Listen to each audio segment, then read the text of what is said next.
E aí galera, beleza? Aqui é o Bruno Castro e esse é mais um vídeo do setor 2814. E no vídeo de hoje vamos continuar a nossa saga sobre os bastidores da DC Comics, entrando dessa vez na Era de Prata. Lembrando que nós já fizemos um vídeo sobre os bastidores da Era de Pedra e 3 vídeos sobre os bastidores da Era de Ouro. E a Era de Prata é oficialmente iniciada do ano de 56 e vai até o ano de 69. Então, como é muita coisa, a gente vai contar todos os fatos ano a ano, também vamos dividir essa era em 3 partes. Vamos começar aqui pelo ano de 56, né, com a revista Showcase, que se mostrou a melhor aposta de revista para testar novos personagens. Então, logo na edição número 4, em setembro desse ano de 56, o editor Judy Schwartz ele reformulou o Flash, criando um novo personagem chamado Barry Allen, bem diferente do Jay Garrick, só mantendo os poderes e o nome do herói. E como ainda existia Superman, Batman e Mulher Maravilha, e os mesmos ainda vão interagir com esse novo Flash, o Barry Allen, começaram a surgir algumas perguntas. Mas assim, o que é que aconteceu com o Flash e Jay Garrick? Pois a Trindade já havia se encontrado com ele. Eles existiam no mesmo universo. Na verdade, nessa época, a DC e até os leitores não ligavam muito para uma cronologia, apesar de ter uma. É tanto que só depois que eles vão começar a encaixar todas essas coisas a partir das dúvidas dos leitores. E até que também depois que esse ano, né, de criação do Barry Allen vai ser conhecido como a Era de Prata. Então, naquele ano de 56, eles não tinham noção do que estava acontecendo ainda, de toda essa mudança. Ou seja, é bem diferente de um reboot de hoje em dia, que eles planejam bem antes o que vai acontecer. E como nós já falamos nos vídeos anteriores do canal, se você for pegar a Era de Prata, na verdade ela devia ter começado em 45 com a revista do Superboy, porque aquela versão adolescente era um outro Superman, já que o Superman da Era de Ouro nunca foi Superboy. Então depois eles, quando foram inserir o novo Superman da Era de Prata, aí disseram, não, aquela fase adolescente era o Superman já da Era de Prata ali. Mas voltando ao Flash, não foi só ele que ganhou uma nova versão. Com o passar dos anos, vários personagens da Era de Ouro foram reinventados, mas mantendo o nome de herói. E a nova versão deles geralmente tinha poderes numa pegada mais sci-fi, né, mais científica. Enquanto que nos anos 40 a maioria dos poderes deles era meio que de magia. Voltando aqui aos fatos do ano de 56, a DC já tinha expandido bastante na década de 50 o gênero sobrenatural, e agora ela criou mais uma revista, né, chamada House of Secrets, justamente o nome da casa onde os seres de magia se reúnem, né, então mais uma revista desse gênero. E também nesse ano foi importante para o Batman, pois na Detective Comics número 233, a Batwoman Kate Kane aparece pela primeira vez nas histórias do morcego. Além disso, na edição 235, a origem do Batman foi reformulada, mostrando que o assassino dos seus pais não era uma pessoa aleatória, como era na Era de Ouro, e sim um criminoso contratado por um inimigo do Thomas Wayne. Então foi tudo premeditado. Já fora dos quadrinhos, teve uma popularização muito grande da série de TV do Robin Hood, e nessa época inspirou a transposição do personagem para as HQs. Ele aparece tanto na revista The Brave and the Bold, número 6, e também lá em Mulher Maravilha, número 82, nesse ano de 56. Entrando no ano de 57, a National Comics, né, como a DC era conhecida na época, comprou os direitos sobre os personagens da Quality Comics, fazendo com que algumas das publicações da Quality continuassem agora na DC, né, agora com o selo justamente da National. Então, entre essas aquisições, então, continuou Falcões Negros, o G.I. Combat e os Contos do Robin Hood. E esse ano foi muito importante porque marcou o retorno do Jack Kirby para DC. Ele começou aqui escrevendo o grupo chamado Os Desafiadores do Desconhecido, que foi muito importante também nessa parte pré-crise, né? Eles apareceram na revista Showcase número 6 e 7. E o Flash Barry Allen, né, retornou somente na edição número 8 da Showcase, marcando a introdução de seus vilões mais icônicos, que seria o Capitão Frio. E na época tinha uma série de TV que fazia bastante sucesso, que era As Aventuras do Sir Lancelot. E por conta também do sucesso dessa série, a DC aproveitou e criou os Cavaleiros da Távola Redonda, né, e o Cavaleiro Silencioso na revista The Brave the Bold, número 10. Então você vê que desde aquela época, o que fazia sucesso fora, o pessoal já englobava. Que nem assim, teve o filme agora do Adão Negro. Então Adão Negro vai ter um destaque, já tem revista própria nesse ano, então ele entrou para a Liga da Justiça recentemente. Então o que dita as regras é o mundo externo e acaba os quadrinhos adaptam tudo isso. E foi também nesse ano de 57 que o editor Mort Heisinger assumiu os títulos da família Superman, né, da época lá, e ele é reconhecido até hoje pelo que fez com seu personagem, tanto pelo lado positivo como negativo. E a Era de Prata é bastante conhecida como a Era das Histórias Bizarras, né? E aqui estava só começando. Na revista do Jimmy Olsen, número 22, um vilão chamado Professor Potter transforma o Jimmy em um sujeito com a cabeçona, e essa foi uma das primeiras das várias transformações toscas que ele viria a ter edição a edição. Cada um ganhava um poder muito doido. E falando do elenco ali do Superman, só no ano seguinte que a Lois Lane vai ganhar uma revista própria, né, intitulada Lois Lane, a Namorada do Superman, mas ela foi introduzida na aventura Solos nesse ano de 57 na revista Showcase número 9 e 10. E assim, vocês sabiam que o Jor-El também já atuou como um Superman, entre aspas, na revista Superman número 113, escrita pelo Bill Finger, mostra que o Jor-El agiu como um Superman, né, com os poderes do Superman, logo ali quando o Clark tinha nascido, e o Superman descobre isso quando ele usa um capacete que continha algumas fitas mentais das histórias, né, das memórias do Jor-El. E para concluir esse ano de 57, a DC queria capitalizar de toda forma o Superman, né, nas outras mídias, e criou um episódio piloto de uma série chamada The Adventures of Super Pup, né, que não foi ao ar, né, praticamente uma série onde o Superman é feito pela TV Colosso. Né, eu vou até deixar aqui algumas imagens para vocês. Vamos entrar agora no ano de 58, que surgiram vários personagens importantes e teve cada vez mais a influência da ficção científica nas HQs. Né? No caso, na vida real, tanto os Estados Unidos como a Rússia lançaram seus primeiros satélites artificiais, e essa influência, nessa corrida, né, no caso espacial, eles influenciaram bastante até na revista do Batman, na Detective Comics, que frequentemente tinham uma invasão alienígena, ou então eles encontravam seres de outros planetas. E uma curiosidade bem legal é que nesse ano a companhia Lego patenteou o design de seus brinquedos, e a gente vê que até hoje tem, né, os jogos Lego, e teve também vários jogos da DC, né, teve os jogos do Batman Lego, o último Batman 3 tem vários personagens e funciona muito bem os poderes por lá. E foi nesse ano também que começou o formato da sessão de cartas, que nós já fizemos até um vídeo exclusivo sobre ele. É bom que esse vídeo aqui de bastidores dá pra fazer vários jabá de outras coisas que eu já fiz também, né? Bom, voltando aqui ao assunto principal, vamos falar sobre alguns personagens e novidades que saíram nesse ano de 58. Em Adventure Comics número 247, o Superboy conheceu a Legião dos Super-Heróis, que é um grupo de heróis adolescentes do século 30, e já fiz 5 vídeos sobre a história completa deles, mas está faltando muita coisa ainda para completar o pré-crise, então aguardem que daqui a pouco vem mais.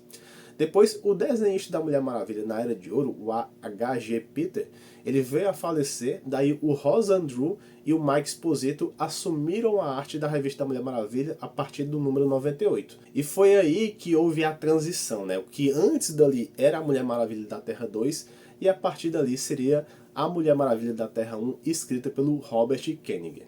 Só para deixar claro, não tinha na época essa noção de Terra 1, Terra 2, só vai ser introduzido isso lá no ano de 61. Só que como a gente já sabe que vai acontecer, a gente sabe que esses personagens tiveram essa quebra, cada um em uma edição própria, né? Ah, o Aquaman foi até aqui, a partir daqui já é o Aquaman da Terra 1, e assim por diante. Até que o Aquaman também eu já comentei na série de vídeo deles. Então cada um tem sua revista, né, de forma diferente quando teve essa transição, só para deixar claro. Outra informação importante, na Action Comics número 242 foi introduzido o vilão Brainiac e a cidade engarrafada de Kandor, né? E toda essa mitologia que é usada até hoje. Espero que o filme 2 de Superman use o Brainiac como vilão dessa vez, né? Seria bem legal ver isso. E na edição anterior apareceu pela primeira vez a Fortaleza da Solidão, que tinha a chave gigante, aquela coisa bem pré-crise, né? O laboratório, o zoológico de animais de todo o espaço.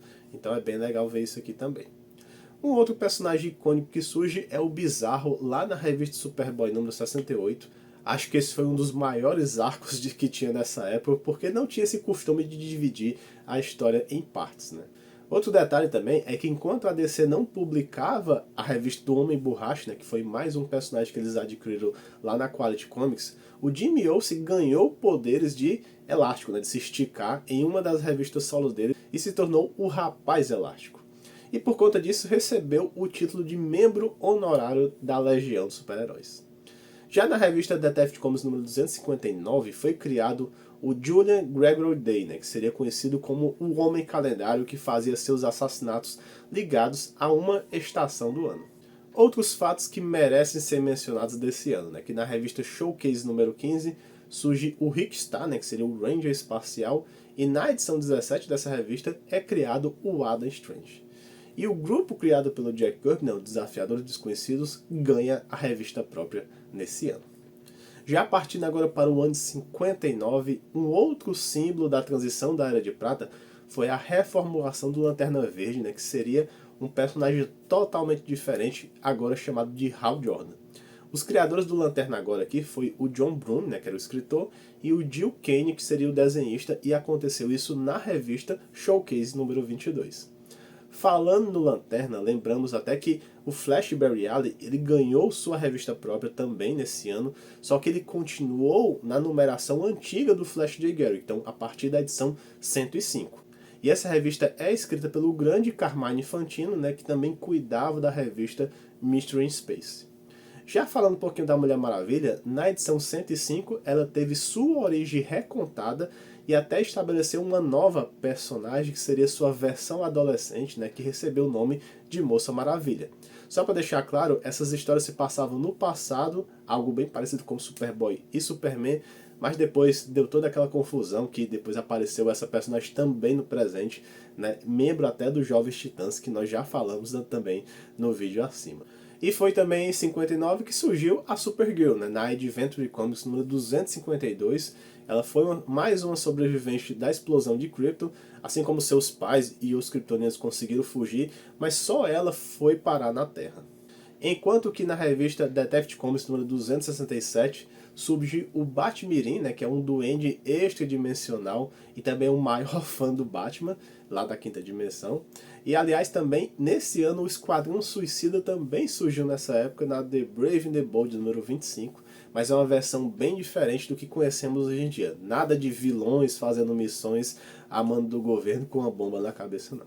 Nesse ano também surgiram o Mestre do Tempo Hip Hunter na Showcase número 20, um dos maiores heróis da Primeira Guerra Mundial, né, o Sargento Rock, que aparece em All Army at War número 81, e alguns dos vilões mais importantes do Flash, né, o Mestre dos Espelhos, aparece em Flash 105 e o Gorilla Grodd e o Flautista na edição 106. Aliás, vocês sabiam que nem sempre o Mr. Freeze lá, o vilão do Batman, teve esse nome? Na verdade, em Batman número 121 surgiu um vilão chamado Mr. Zero e depois ficou esquecido. Ele acabou reaparecendo depois com o nome de Mr. Freeze, e um adendo isso é que na série do Batman número 66, esse personagem foi vivido por dois atores diferentes e só depois, né, que ele vai retornar nos quadrinhos como o Mr. Freeze. Mas nem tudo são flores nesse ano, né? O ator George Reeves foi encontrado morto em 16 de junho, né, desse ano de 59. Se você for procurar, a causa da morte foi dito que foi suicídio, e muito se alegou que o motivo disso é porque ele estava deprimido, porque ele é mais ou menos um ator de um papel só, né? Mas depois de algumas investigações encontraram evidências que poderia ter sido um assassinato. E para fechar as notícias ruins, né, o Jack Kirby se desentendeu com o editor na época, era o Jack Shift, e acabou saindo da DC e posteriormente iria criar a Marvel juntamente com Stan Lee. E para finalizar essa parte 1 da Era de Prata, vamos entrar agora em 1960, que foi um ano muito especial para a DC. Na verdade, o editor Julie Schwartz, ele escolheu o Gardner Fox como escritor e o Mike Sekowsky como desenhista, e ele pegou o novo Flash, Barry Allen, juntamente com o novo Lanterna Verde, o Hal Jordan, e ele juntou com o Superman, Batman, Mulher Maravilha, o Caçador de Marte, que nós já fizemos também um vídeo aqui completo da pré-crise dele, e o Aquaman, e criou a Liga da Justiça da América. E eles apareceram na revista The Brave and the Bold número 28. E alguns podem até perguntar o porquê que o nome não continuou sendo Sociedade da Justiça, né? Na verdade, o Gardner Fox achava que os fãs, né, de esportes, por exemplo, tinha a Liga Principal de Beisebol, a Liga Nacional de Futebol e se identificar mais com esse nome Liga, né? Então foi por isso que criou a Liga da Justiça. Além disso, também nesse ano surgiram dois sidekicks importantes, que foi o Kid Flash, lá em Flash número 110, e o Aqualad na Adventure Comics número 269. Falando um pouquinho agora dos vilões, existia o Alexei Luthor, né, que era o Luthor da Terra 2, mas depois foi criada a nova versão da Terra 1, que seria chamado só de Lex Luthor, e ele ganhou esse nome na Adventure Comics número 271. Também foi revelado que o Lex e o Superboy foram amigos na infância, né, o que foi adaptado lá em Smallville, e também no pós-crise foi adaptado pelo Geoff Johns pós-crise infinita.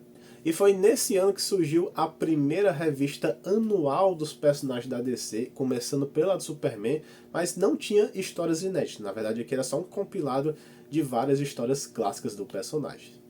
E a DC começou uma série de histórias também imaginárias na revista da Lois Lane, né, com a desculpa que pode ou não ter acontecido isso.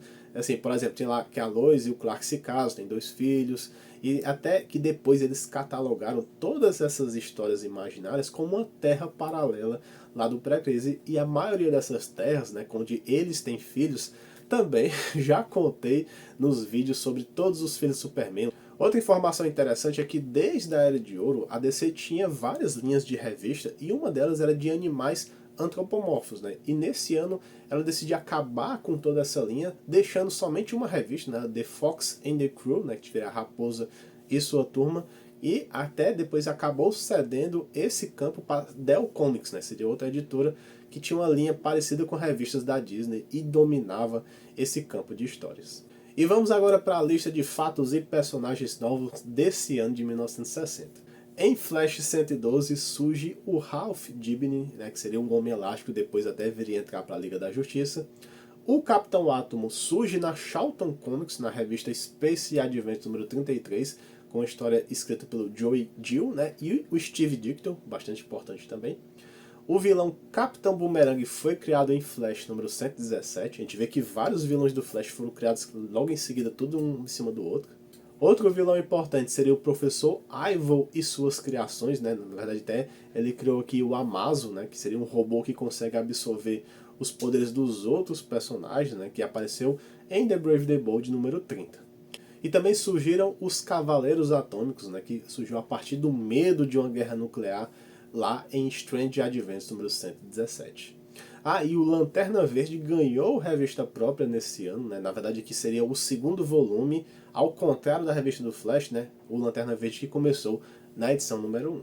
E algumas curiosidades fora do mundo dos quadrinhos são que assim, 90% das residências americanas em 1960 já possuíam televisão, e a produtora Hanna-Barbera começou a produzir os Flintstones nesse ano, né, que seriam até uma produtora muito importante e adorada, porque futuramente vai fazer vários desenhos importantes para DC.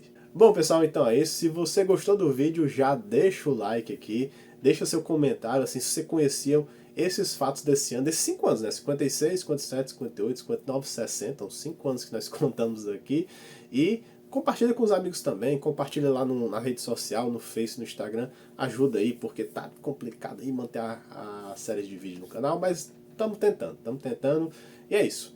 Até o próximo vídeo, e valeu!